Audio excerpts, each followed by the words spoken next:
Hi, my name is Kendall Phillips, and I am doing my project over D-Aspartic Acid. So like I said, my name is Kendall Phillips. My major is in kinesiology, and my minor is in nutrition. And the supplement I'm doing is D-Aspartic Acid. It is also known as DAA. It comes in like a protein powder, a supplement. So you've probably seen it in many different ways, especially you males. So what it is, this bottle right here is a gluten-free, non-GMO version of the acid. It costs $14.95 and has 45 capsules in it. So this means that each capsule is about 33 cents a piece.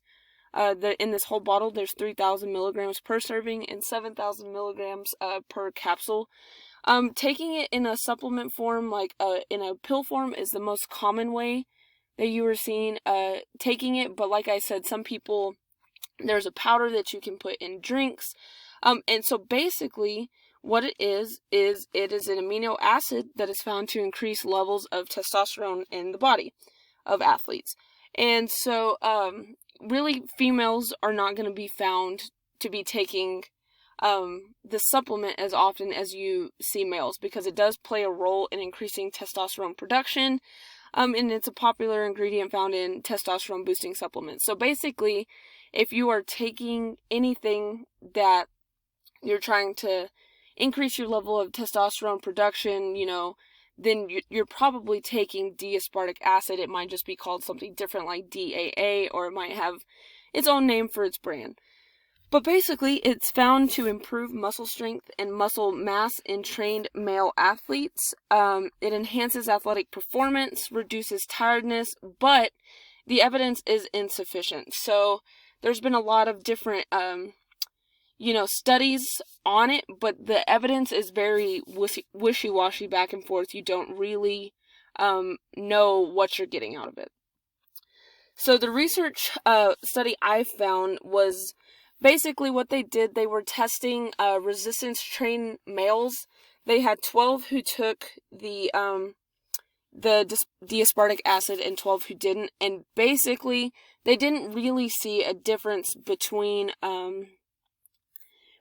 each group. Like, one group didn't really have like an increase in testosterone or an increase in muscle mass or anything. It really didn't increase their athletic performance. So the long-term effects are unknown. Studies are all over the place. Some show an increase in athletic performance and testosterone production. Some show no change, and some even show a decrease in all of these. So really, you don't know what you're getting out of it. There's not strong enough research to really go one way or another with this supplement. It is also not approved by the FDA. After limited testing, it was deemed unsafe. So that should be a big kicker for you. If the FDA doesn't approve it and doesn't believe that you should take it because it's unsafe, then, I don't know if this is a supplement that is something people should mess around with. There's really no true indicator as to whether it works or not.